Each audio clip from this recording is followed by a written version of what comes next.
Hello. आजच्या लेक्चरमध्ये आपल्याला रेकॉर्डमधलं from current slide, from beginning, play narration, setup slide शोमधलं शो विदाऊट नॅरेशन हे ऑप्शन बघायचं आहे. या ऑप्शनसाठी सर्वात पहिले रेकॉर्डला क्लिक करूया. आता ऑलरेडी ना एकच स्लाइड आहे. यात फ्रॉम बिगिनिंग केलं तरी त्या स्लाइड पासून रन होणार आहे. फ्रॉम करंट स्लाइड केलं तरी एकच स्लाइड आहे. जर मल्टिपल स्लाइड असतील ना तर फ्रॉम बिगिनिंग तर फर्स्ट स्लाइड पासून रन होईल आणि फ्रॉम करंट स्लाइड जिथं जी ॲक्टिव्ह स्लाइड असेल, ज्यावर कर्सर असेल, तिथून तो रन करेल. आता आपण फ्रॉम बिगिनिंग करूया. क्लिक केलं. आता रेकॉर्डिंग तर स्टार्ट झाले. रेकॉर्डिंगला आता रेकॉर्ड बटनला मी क्लिक केलं. रेकॉर्डिंग क्लिक केल्यानंतर ह्या ठिकाणी काय काय आहे? लेसर पॉइंटर आहे, पेन टूल आहे आणि हायलायटर टूल आहे. एक एक आपण वापरूया. पहिला घेतला लेसर पॉइंटर. ह्या पद्धतीने मी थोडंसं एक राऊंड केला. त्यानंतर पेन टूल आहे. पेन टूलचा यूज करून ह्या ठिकाणी टी मी ह्या पद्धतीने राईट केला. त्यानंतर हा आहे हायलायटर टूल.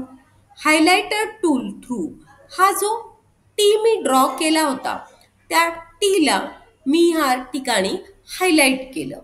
त्यानंतर मी ह्या ठिकाणी नेक्स्ट स्लाइडला मी जाते.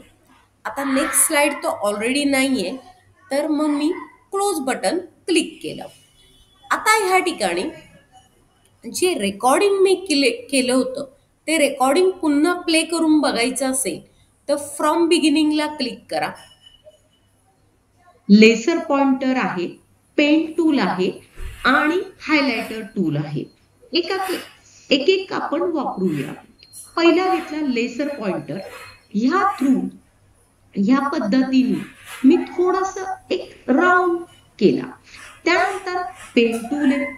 पेन टूलचा यूज करून ह्या ठिकाणी टी मी ह्या पद्धतीने राईट केलं. त्यानंतर हा आहे हायलायटर टूल.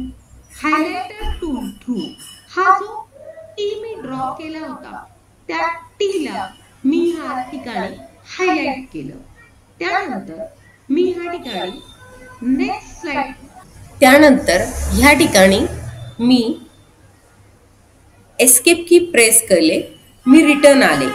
त्यानंतर आहे ना, आता माझा प्ले नॅरेशनला क्लिक असेल तर मी फ्रॉम बिगिनिंगला क्लिक केलं तर रेकॉर्डिंग ते प्ले. लेसर पॉइंटर आहे, पेन टूल आहे आणि हायलायटर टूल आहे. ऑडिओ प्ले झालाय. एक एक आपण वापरूया. पहिला घेतला लेसर पॉइंटर. ह्या पद्धतीने आता मी एस्केप करून बाहेर येते.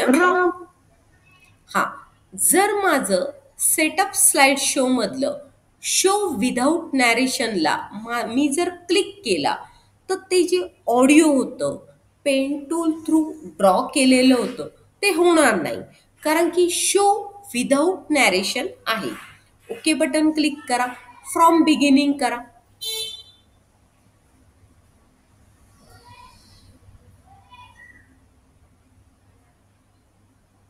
आलंय लक्षात? आता त्यानंतर एस्केप की प्रेस करते. आले रिटर्न.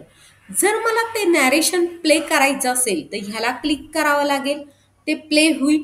किंवा ह्या ठिकाणी हे जे शो विदाऊट नॅरेशन आहे त्याचं क्लिक काढायचं. ऑलरेडी क्लिक काढलेलं आहे आणि रन केलं तर तो ऑडिओ तो प्ले करेल. आलंय लक्षात हे ऑप्शन? थँक्यू.